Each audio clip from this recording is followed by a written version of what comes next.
I have a Thai iced tea. I just got some water. Cheers. Cheers. Boopy boops. Oh, you bought a Kehlani shirt, I see. Yeah, wait, did you not see that oh, I was like, no, but you were there. You weren't there. It's all very gay and it's all like at Barclays. So I just so you just assume that I'm there. My mind just like put you there as well. I was gonna be like, Lorrie, don't you remember? I got this like outside from some dude. But no, I got. You get an outside merch, dude. We went to that. We went to that champion celebration at Barclays, and we definitely bought like a $10 Subway shirt. What's that? Look, I want to support the WNBA, but I'll figure out other ways to do it. It's mostly because the WNBA, not like the team itself, but the WNBA championship designs weren't very good, and I didn't like them, so I didn't want any of them. You can support them another way. It's fine. Oh, no, yeah. I got this because I buy merch when it's good. Right, exactly. I got this because the lines for the merch at Kehlani's concert were too long, and then by the time we were out of the concert, like all of the stuff that was there, like I wasn't really crazy about it. I was like, I just want like a normal like concert t-shirt, like nothing crazy. Like I was really like about to throw money on it, but I just didn't really love all the merch that was there, or that was left anyway. So yeah, these guys were out there, and I was like, $10. Speaking on like, sometimes got me one. Yeah, merch is like. I try to like support the artists, but I'll still try to buy merch that I like though, you know, obviously. Yeah. And lately I've been feeling like designs have been lacking for not just like concerts, sports events, a lot of stuff. They're not hitting. I was like, who's on the design team here? Because this is kind of trash, and it looks kind of like bootleg a little bit. I mean the bootleg ones were fine, which is why we bought it. But like, I also think they steal them off the internet anyways, but whatever. But like, I don't care. Well, as a catch up, because it's been a while since we've recorded. Melissa's been sick. Yeah. I've been traveling, and I mean, I guess since we last recorded, I went to a wedding, my best friend's wedding in California. You went to a Kehlani show. I saw Tori Kelly and Billie Eilish in the same week. And then that's crazy. I was like, another one. I know, there was a lot happening because her friends were also visiting, and they were visiting because we all got tickets for Billie Eilish. Her and her best friend are like Billie Eilish stans, so they definitely have been trying. They go to like every tour when it's like an album tour, at least. Yeah, and it was really fun, honestly. And she did guess. I mean, I wish Charlie XCX just showed up, but she didn't. But Billie had like these giant screen, like the big center hung, so you could always see everything. And the stage took up like is like a 360 stage. You can run all around it, so the whole arena. It was sold out, so there's a ton of people here. Sick. And let me tell you, Billie runs around the stage. I was like, she's got a lot of energy. She seems like she does. She seems like she runs around the whole thing, makes sure all sides gets a chance to see her. There is a little tiny stage right in front where our section was, and she popped up during guests there. Cool. And that was fun. And it was great. And she has a really good light show that goes with a lot of the songs and stuff. So it was a really fun show. Yeah. But Tori Kelly was nice. Terminal 5. Videos. Mm-hmm. I wanted to make it, but I was like, oh, it's not going to be good. So, yeah, you were supposed to be there. I know. I just was like, it was gonna be her new album's very 90s. I've heard sounding. It. I've heard it. Yeah, it's. You would have liked it. It was a lot of fun. You know, the stage at Terminal 5 is not like huge, but you know, she was dancing. Right. This motherfucker brought out JoJo. Yes, because like I know they were working on something. I saw. Well, yeah, and JoJo already was on Broadway, so she was in town. And I had already speculated, like, she's got to bring her in, right? They just posted videos last week together, so. Right. That's so cool. I mean, and I love JoJo. I feel like JoJo's always been somebody that supported any like upcoming singer. Like I remember, I think I told you I went to an Alessia Cara concert like a long time ago, and like this was like before she was big, you know, before she's the artist that she is now. And JoJo was there, I think, and it was at like a really small, intimate venue, like near Bowery downtown. But yeah, she was just there, and I was like, holy shit, like you're everywhere. You're literally everywhere. You're always supporting, so it's really cool. I wish I would have been there, but I'm glad it did turn out to be really nice. And you guys were in the front, right? Oh no, you guys weren't in the front. Well, okay, so internet don't hate me, but so we were looking. We had VIP, obviously, so we were in there before everybody else. Also, we had this isn't really on Tori Kelly. This is on the venue, and I don't know why I keep going to Terminal 5. I hate that place. You keep telling me too. You keep saying it every time. But because I have VIP, I was like, okay, we'll do it because like we have VIP and we'll be in there before everyone else. But like the VIP line, we stayed out. They did not let us in until like literally like an hour before doors open. We were supposed to, they were so adamant about texts and like messages reminding that we should get there by 4:30, but bitch, we didn't even get in till 6, and it felt like hours though because it was really windy and cold that day, and I was prepared to be outside for like half an hour. I was not prepared, so I didn't bring like a jacket because I just thought we were only going to be out for a little bit. We were cold, and you know Charlie. Oh my god. Cold. Dude, so disorganized. Like, I wonder what the management there is like.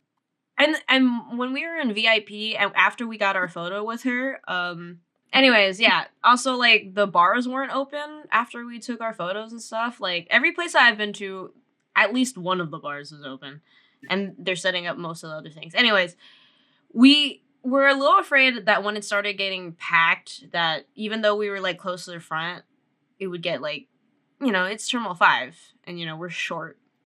Because I have on the balcony, there's always that seating area, and I was wondering about it, so we asked like a security guard about it, and he asked someone, another security guard came up to us, and she was like, "Oh, so like one side is VIP, and the other side is like, it has that one open spot on that first balcony, but then there's seats again, and then the reserve seating. I don't know what the reserve seating's for, but the other seats on the side were ADA seating, so like."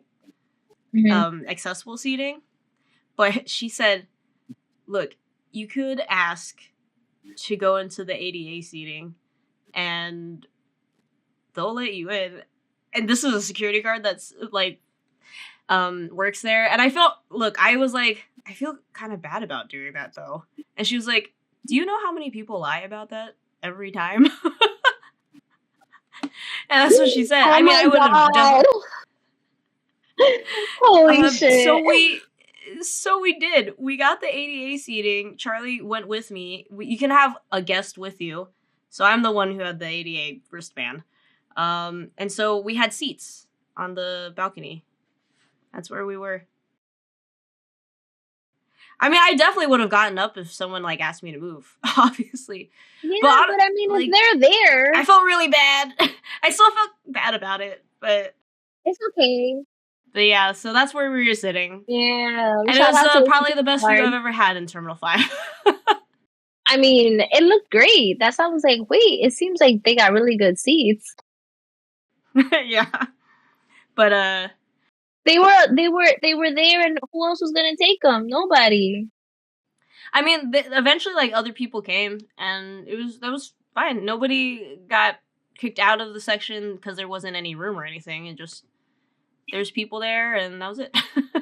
Great. Amazing. You got away with it. We didn't buy merch there either. Some of them were kind of cute, but like not enough for me to want to get it. Damn.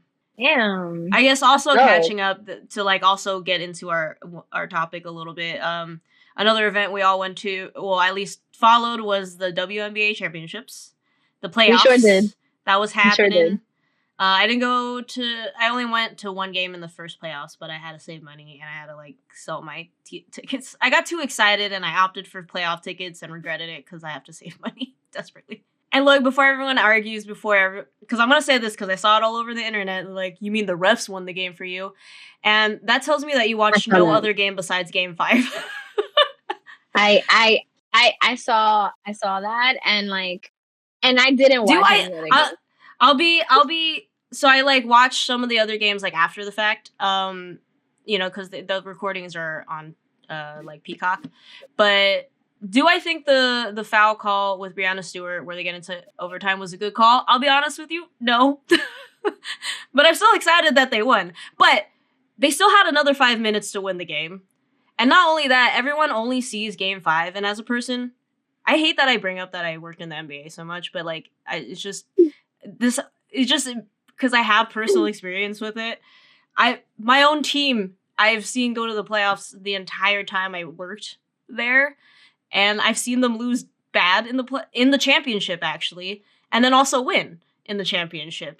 Shit happens. I mean, you'll be sad about it and you'll talk shit to each other, whatever. But you have to remember, there are multiple games. It's a whole series. You can't go off of Game 5, because if you watch Game 4, the calls were the opposite. Where Minnesota Lynx got the most free throws. They were like 20-something, just like the Liberty were in Game 5.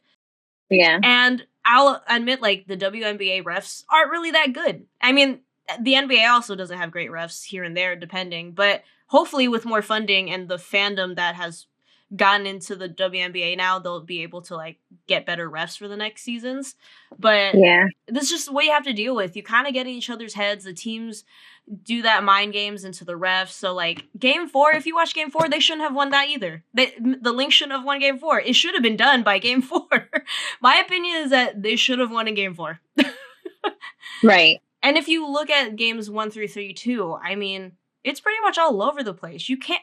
Game 5 wasn't the only game. Mm-hmm. It's not the only game. It's a series, guys. So, it is what it is. Yeah. But, yeah, that's my opinion. I'm just saying, not one game is a decider. No, and also I know this is just like sports just across the board, but I don't think you can just see like one game out of like any. That's what I'm saying. And like decide how good a team plays just by that.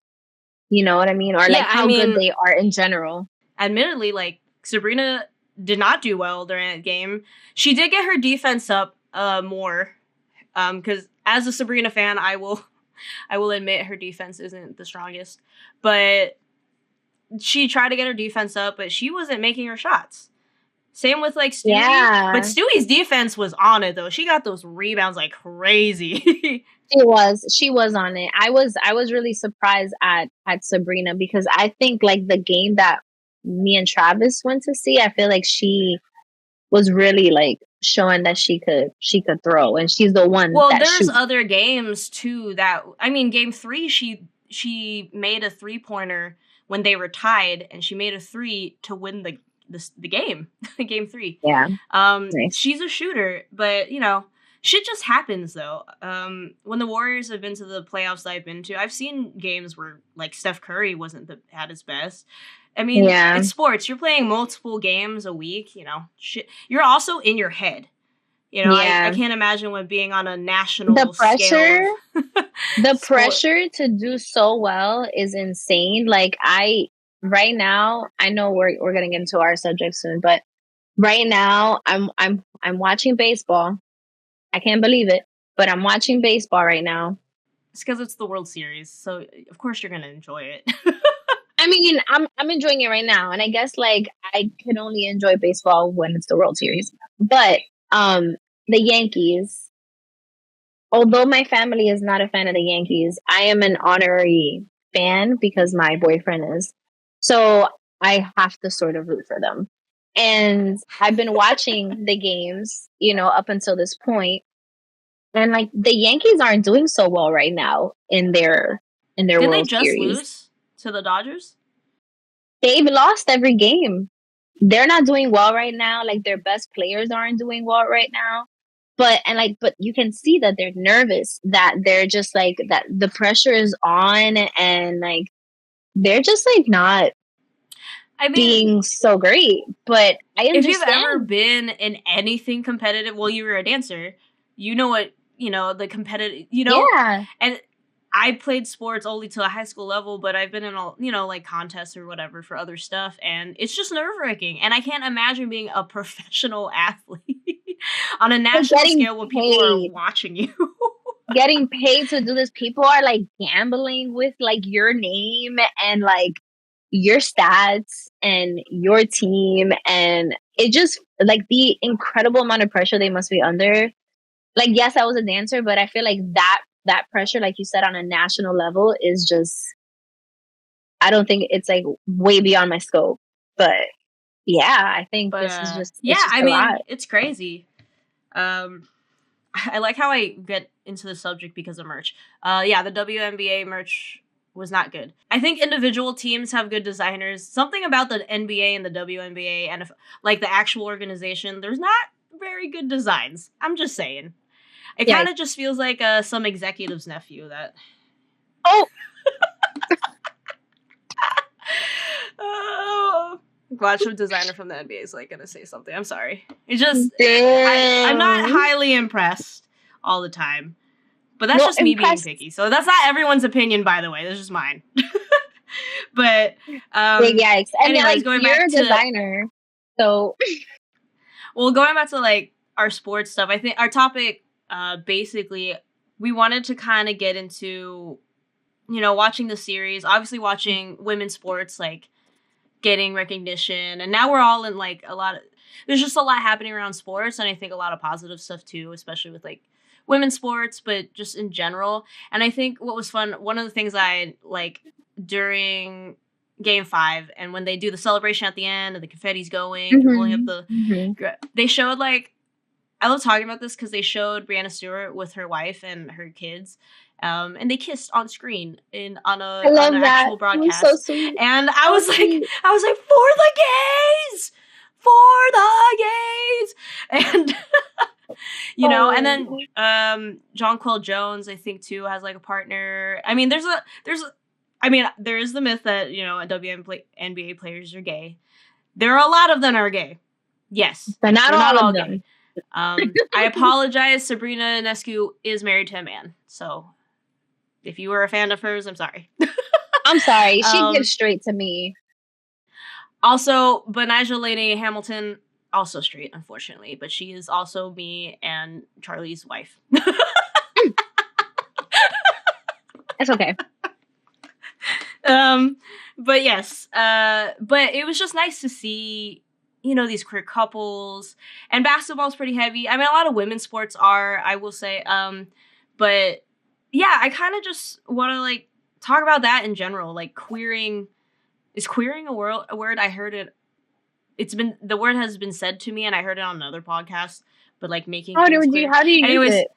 Queering, like you're making something queer, like because I was gonna say queering mainstream sports, okay, and their narratives. I think that's right. I think that's correct me if I'm wrong.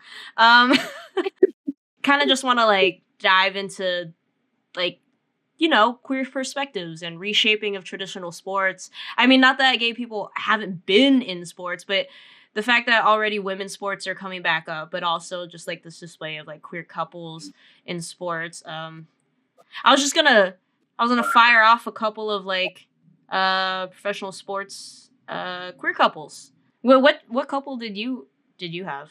Oh, I mean, I just wanted to call out some of the gays in sports. I feel like I'm just gonna call out people that are obvious. So Megan Rapinoe and Sue Bird. I'm so sorry, Rapinoe. I actually have them on here too. They first met backstage at a photo shoot in the 2016 Rio Olympics. So cute. And then got engaged in 2020. Cute. They are a beautiful couple. Some would say power couple. No, I'd say power couple. Sue Bird is a well-renowned WNBA legend. Right. So is Megan though. Like I've seen her name. I've seen her name like for years and years and years. Oh yeah. And Sue Bird's name. Like I didn't know anything about sports, and I know their names. So Obviously Brianna Stewart. Her wife is also a basketball player. Martha, I can't Zargay. It's Zargay, Catalan because she's Spanish. Spanish. I don't Oh, know how to say it correctly, Zargay. and so I apologize if I said it incorrectly. But they met while playing for a Russian professional basketball team in 2018 and 2019.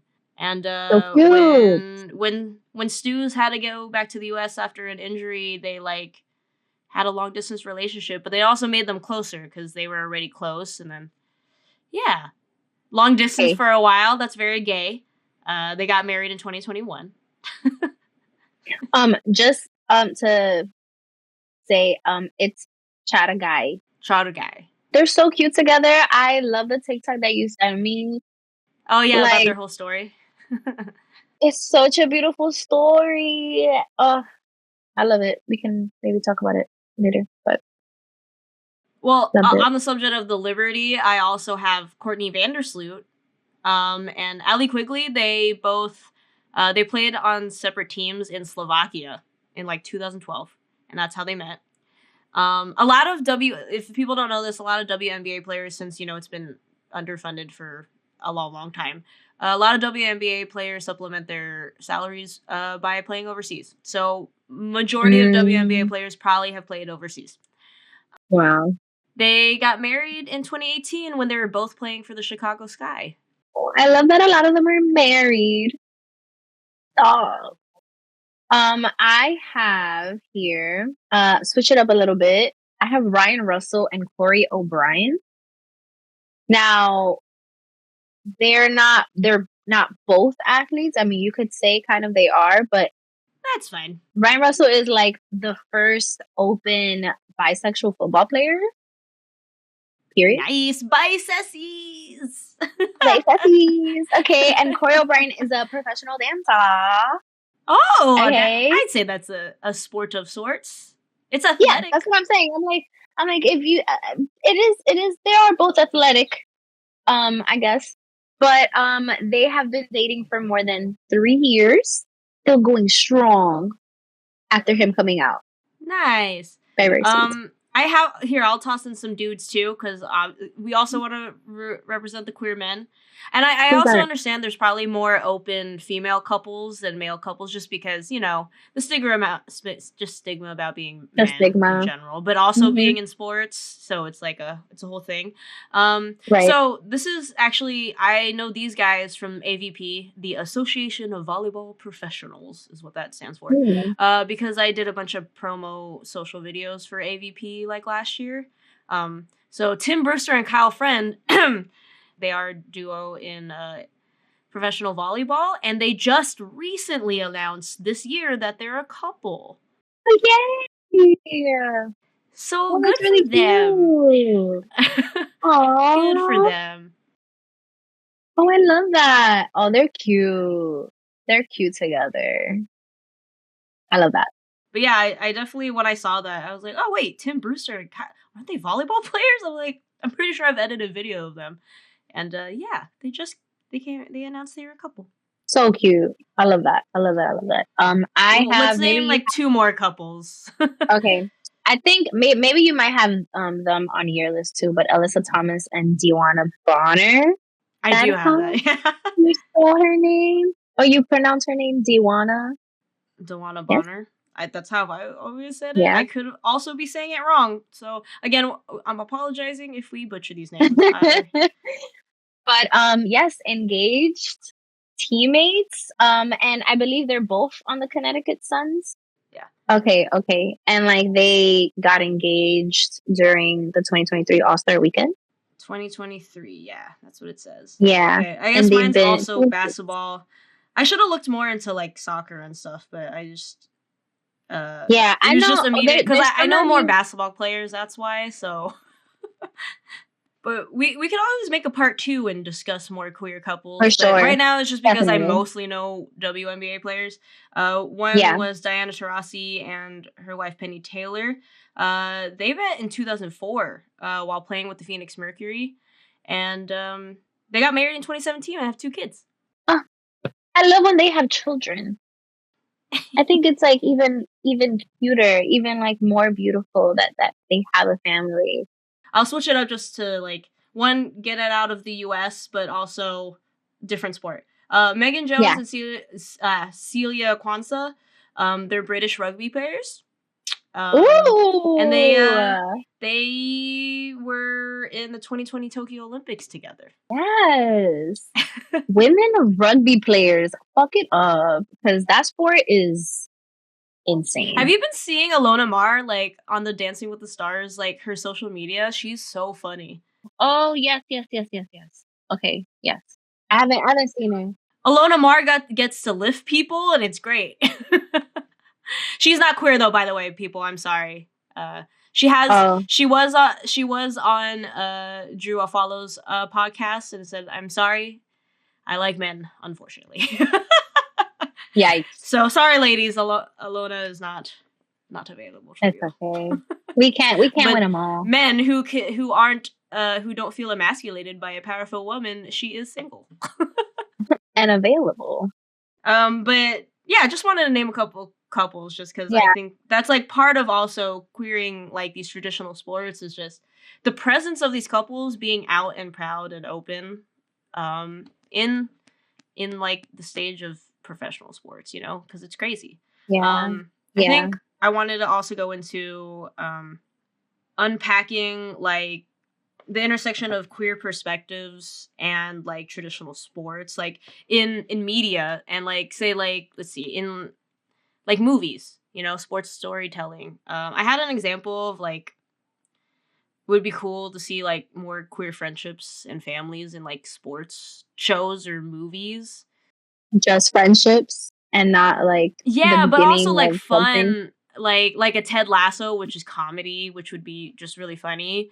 Or like something a little more serious like a Friday Night Lights, but just like normalizing queer representation where it highlights everyday experiences and like don't get me wrong, like the hard-hitting stories, the heartbreaking tearjerker queer stories are amazing, but I also feel like, you know, our lives are pretty normal too, and it doesn't always have to be heartbreaking, especially for the young queer. Like especially for the young queers, like I hope that things are more open for you guys and stuff, you know. That you can just have be out and proud and, you know, yell, move people out of the way and say I'm gay, you know, whatever. Have fun with it. Whatever but makes it's you also feel nice the to most seen. just like kind of normalizing it. And I've talked about this before, not just in sports story narratives, but like in movies and media in general. Just it would just be nice because like I just want to show you. I just want younger queers or even just people who didn't get to see that representation growing up that our lives aren't just struggle and hardship, even though they are too. I think it's just because people are also just generally multifaceted and complex in general. So 100%. And then 100%. bringing it into like a sports thing, like let's see. Yeah, I think that sports ones you could just do like storylines that like prioritize like the joys and challenges of like being on a team. Say it's like a softball team, a very League of Our Own, not the TV show, the movie, because although the movie obviously like Rosie O'Donnell's character is queer in it and other stuff. I mean, just generally an older story like that. Obviously, they did that with the show, made it more queer, and that's awesome. Mm-hmm. I put Blue Crush because I want to see a queer surf movie. You know, I feel like there are so many movies that and TV shows that we saw back in the day that I could have sworn was queer, but they weren't. Like the plot didn't become that, and I felt like I always felt like it would. So I think that if we like grab those, you know, like you remember that movie, the basketball movie on Disney Channel with the twins.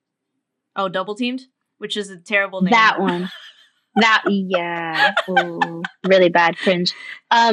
So sort of like that one. I felt like it was like going to be queer or like getting there, and it wasn't. So I feel like maybe if we created if we created stuff like that, like movies like that, that already had like the sports element, and just because all you had to do is just insert the queer characters, you know? Because I think that that's just like, it's an everyday thing. Like, I feel like movies and shows like back in the day, like they just didn't include it because people just didn't feel like we existed. I think a lot of shows too, when there are queer characters, they either like get together at some point. I want to see queer Yes. friendship stuff, queer teammates Yes. that don't necessarily have to be together, you know? Yeah. I Yeah. put and one that was like in Bend It Like Beckham. I mean, the premise of the story though, they're also fighting over this dude, the coach man. But also like how the mom made a big deal about like her daughter possibly being a lesbian because she thought the friend was a Right. lesbian. Obviously, this was a different time, but that I Yeah. felt like that story could have almost formed into two queer soccer friends, you know, and not fighting over a man or the mom Exactly. getting angry that Like, once. and that's what I'm saying. Like, if we had tweaked it just a little bit, we had tweaked it just like a little bit, that they could have easily became what we wanted them to be. And it's like you said, like in Ted Lasso, you know, for example, and like, spoilers ahead, but in the show there's a teammate who is gay, but like he's kept this sort of like to himself because of the whole like stigma about men in sports, and how, you know, it's whatever, like the being gay and a man in sports is just like strange, whatever, to people apparently. But he's like kept it to himself because he doesn't know what his teammates are going to think about him or whatever. And then it ends up being like whatever, right? Because that's just the kind of like wholesome show that Ted Lasso is. But I feel like if it were like, it's always just that one gay that's in there. It's always like one gay, maybe a gay couple, but then Maybe. like, well, this isn't sports related, but I I always talk about, obviously the CW like shows are cheesy and campy, but I kind of like it because they're cheesy and campy.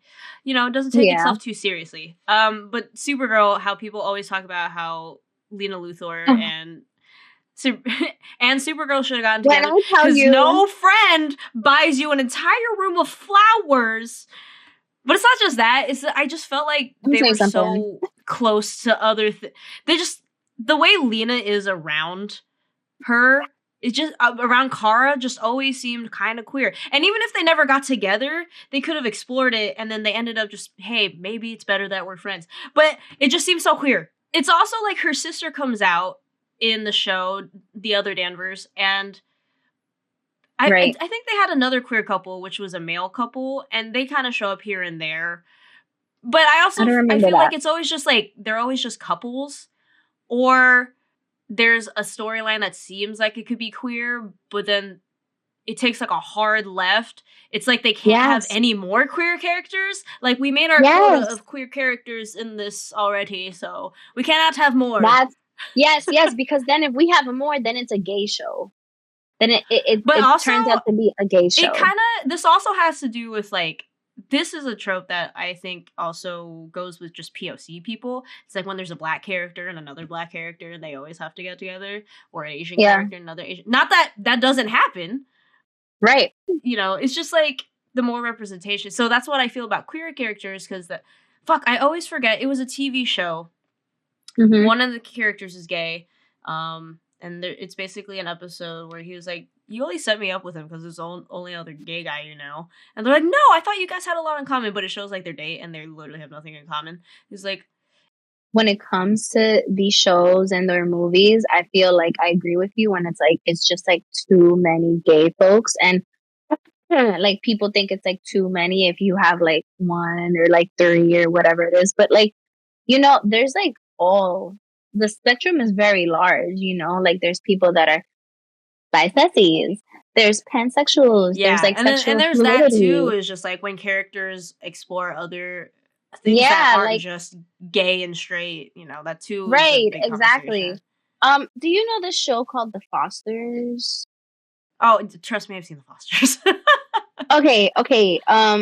So have you seen Switch? No, not Switched at Birth. I always have Switched at Birth in my head. No, I mean I never watched that Good though. Trouble. Good Trouble is like the spinoff from I the Fosters. Yeah, I watched like the first few seasons and it just kind of like fell off for me. But I did watch the first couple seasons. But in the show, I think that they do a really good job at exploring like the various like spectrum that is sexual fluidity, and they don't box any like one character, because I think that's the problem with these shows. Like you give them a journey, you like they always like come out on the in the show. It's never like they've already been gay, and it's like it doesn't.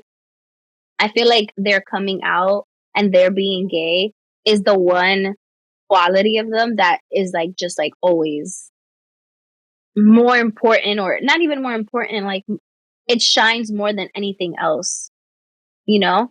And I feel like yes, of course, we should definitely like appreciate gay characters and like definitely have the conversations that there needs to have. But I also feel like there are these shows and these movies that already give you the tropey gay plot, and that what we need now is just like you said, like normal everyday gays just like living their everyday life, and it doesn't have to revolve around them being gay. um and that's like my issue. I feel like you introduce a gay character, and then you automatically have to make it about their love life instead of like their professional life or whatever. Like there's a new show called The English Teacher now, like a sitcom kind of show, but the English teacher, he's gay. But I don't think like it's like it revolves around it either. I haven't seen too many episodes. I think I just saw like 3, but it just feels like refreshing because it's like, yes, he's an English teacher and he's gay, and like, but there's other things about him that are like quirky and like and funny, and it's not just the fact that he's gay. I feel about that about James in Abbott Elementary, because he's gay and like they show his boyfriend and stuff, and he talks about his relationships, but they don't like focus on him being gay. Yeah, they focus on the fact of him being an Abbott. Like the stories are the people are in Abbott and they're teaching, but it explores his life too a little bit. I will say one thing about it when it comes to like things going straight to like the romantic relationships, and I'm guilty of this too. But when you see two characters that are possibly gay, you're kind of like kiss. So I'm sorry. I think it's just because we're so starved for representation that we just want to automatically get those queer characters together. But that's the problem. I think that we're constantly looking. Like I remember a time where I was like, does this show have gay characters? Or does this show, like every time I would think of watching a show, I'd be like, it has to have gay characters. It has at least 1 or 2. Like for me to really sort of like see myself in it, and also see the representation that the gay community needs. Because if it doesn't, then I'm going to look at it and I'm like, this is so unrealistic, because I know there's at least 1 gay person among every friend group.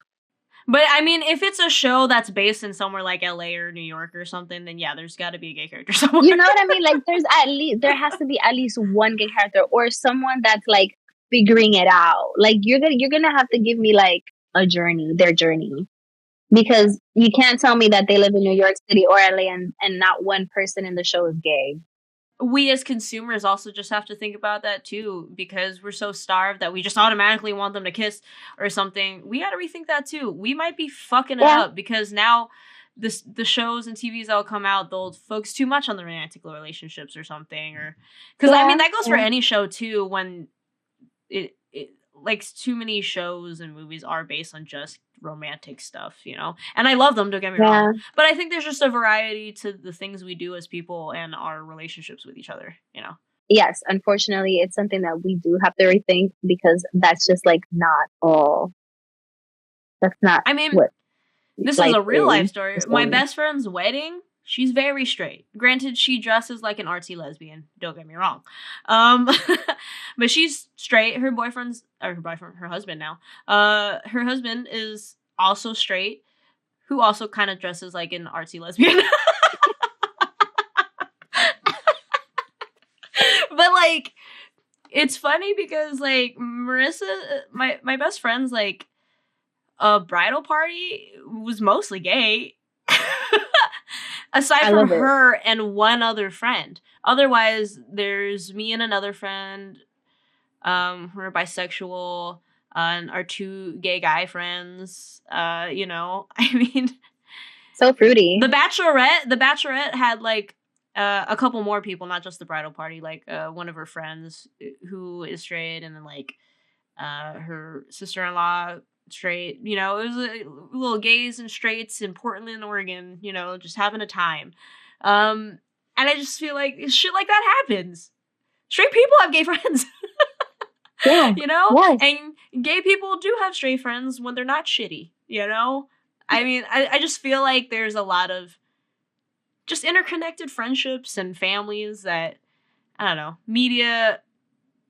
I mean, they're obviously, it's not like none of the media in the world represents it. I'm just saying it's just fun to see the dynamics. Like, I agree. I just feel like it's just bound to happen, you know? Like, you're at work, you're at some class, like you're just gonna find queer community. Like, yeah. at some point or another.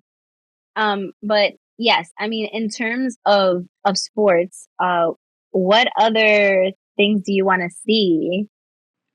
Like, sports in general, or like sports media, like what we were talking about, movies and shows? Like sports media, you know, and then also like sort of like cinematic as well.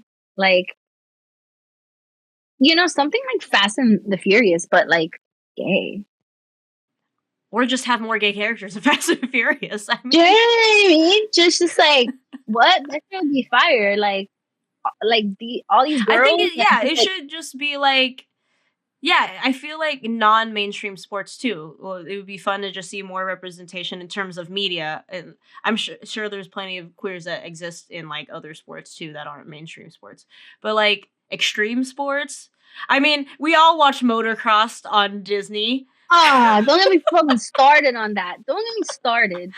Don't get me started, because I was tight. I was upset. I hated it as a kid, and I just didn't understand my frustration when I was watching it. I was just kind of like, you like him? Motocross, I get it. Like, it did kind of frustrate me a little bit when I was younger. You know what I realized? You know, obviously I was younger, but I realized later in life is that I think I was just jealous that girls had crushes on her. But they didn't know that she was a girl, though, so I guess that's a different thing. I liked it. I liked watching it. I remember really. I watched it a lot.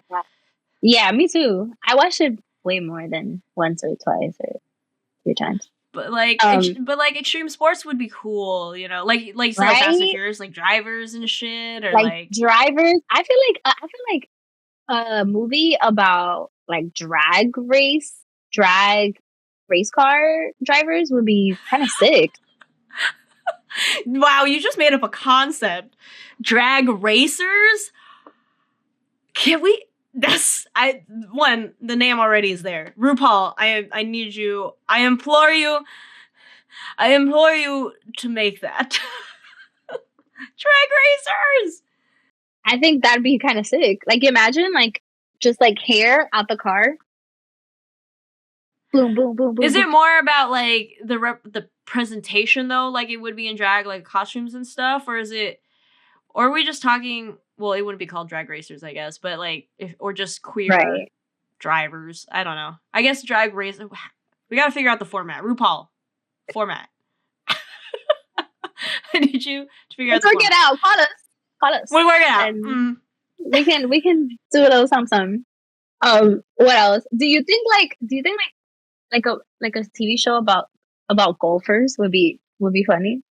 It could be. I mean, I think golf is such a boring sport, but I feel like Adam Sandler made golf funny. He did. I just Billie feel like Madison? It would be like. I feel like if it was like a Ted Lasso kind of situation, but golf, I think that would kill. I don't know. It could be something niche like that. Badminton. Right. Badminton is hilarious. Look, guys. You know what I'm thinking about is because anime. There's an anime about everything. There's Everything. Birdie Wing is about golf. That's gay. I mean, there is a badminton fucking anime. There's a volleyball anime. There's animes about anything and everything. There's a figure skating gay boy anime. Gay boy anime. I haven't watched that one, but I know what you're talking about. Yep. What I'm saying is that there could be some really cool shows if we just take the anime route, as in just do whatever the fuck you want. Anything you want. You know those animes with the really long titles, like they got reincarnated in a dungeon and I do this and blah, blah, blah, blah? Like, do that shit. The world's finest assassin gets reincarnated in another world as an aristocrat. That's a whole title. So what I'm saying is that queers, let's just do what you want. Give it a long do ass whatever title, you want. Whatever. Like, just try it. And I need more queer comedies that are like these dumbass reincarnation animes that I watch. Yeah, just like fun stuff. Like, what was it? What was the other one that I used to watch that I really liked? Miss Kobayashi's Dragon Maid. Very queer. I feel like you've talked about that, yeah. Yes, very, very queer and like very sexual. But why'd you say it like that? Like you should just very sexual. Very sexual. Very sexual.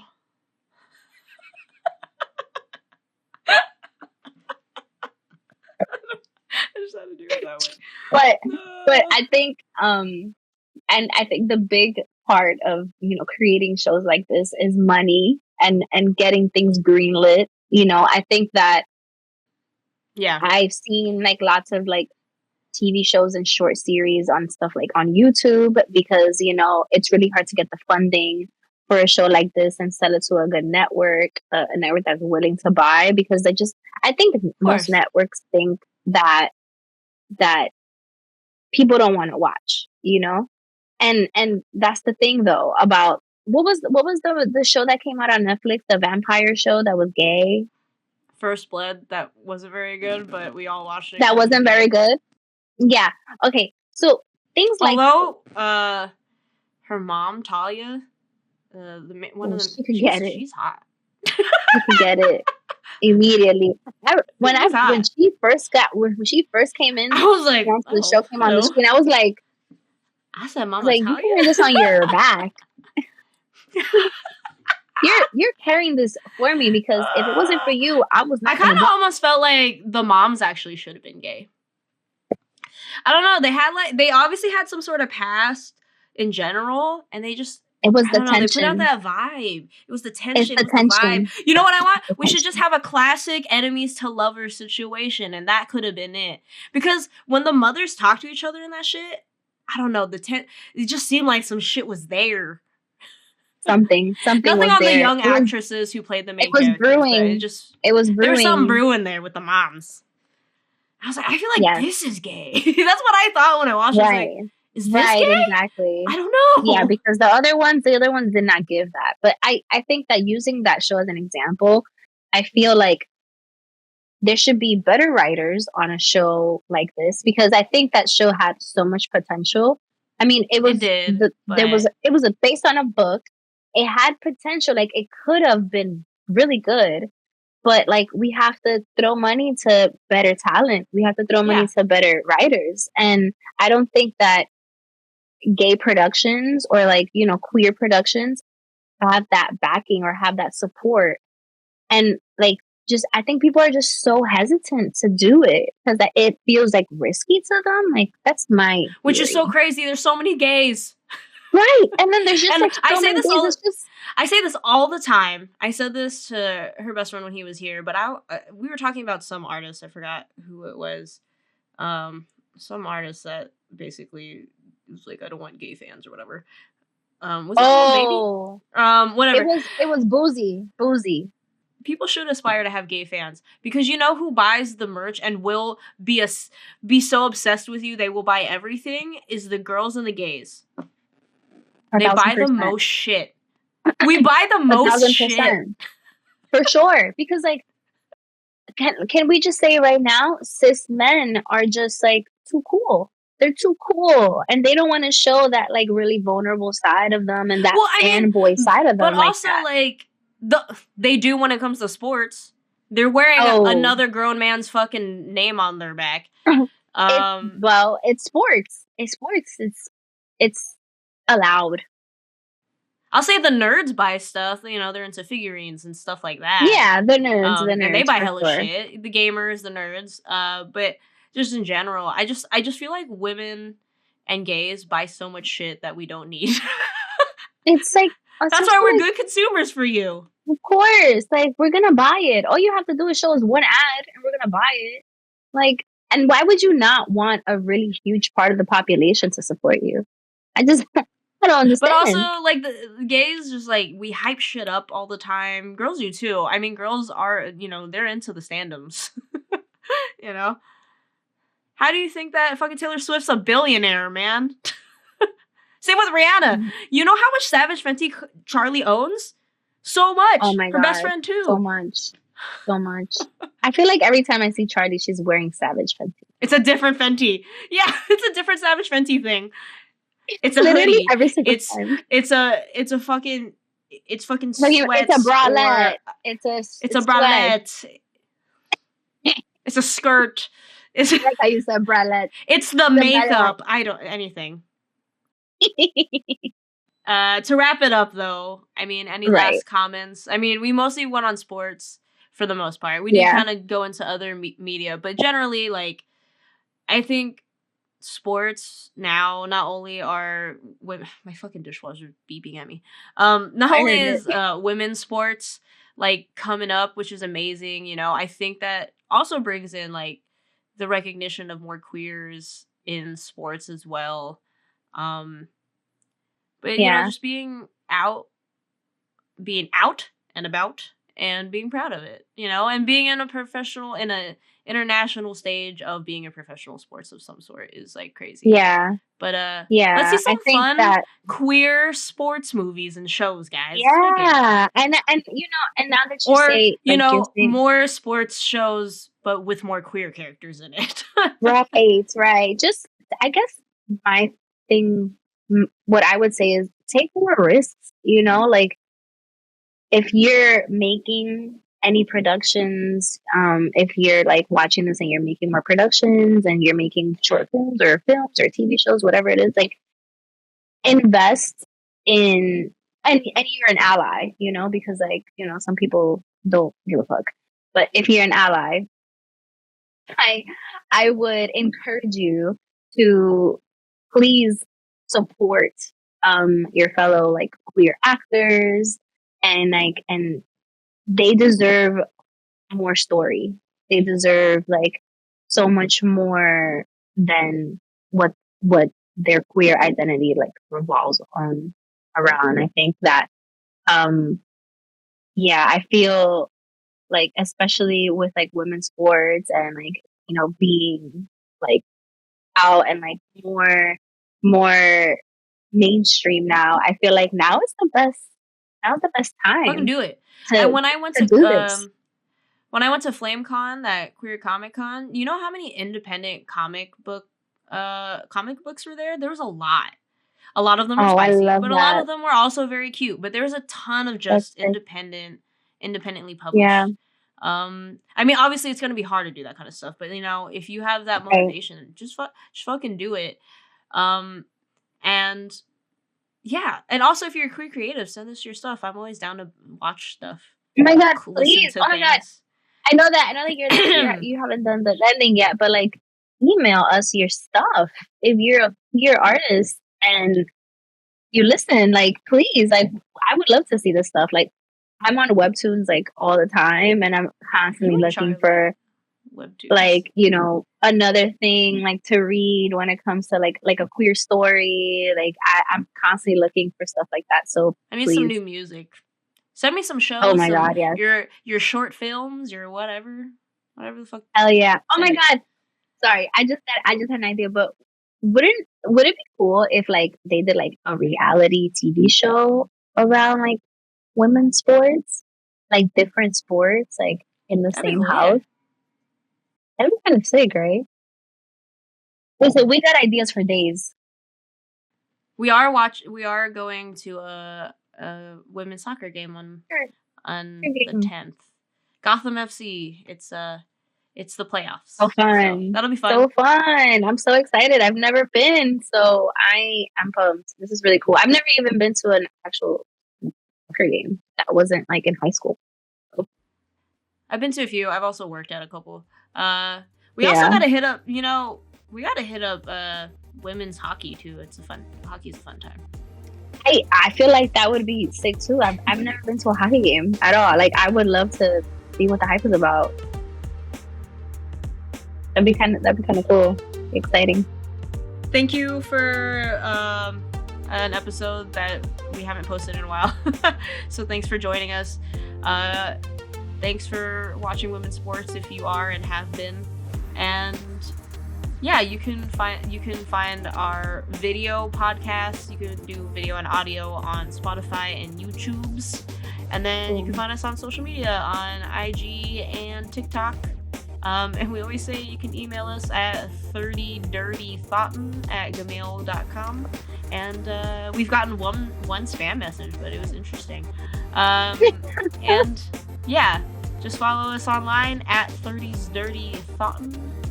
And have a good time.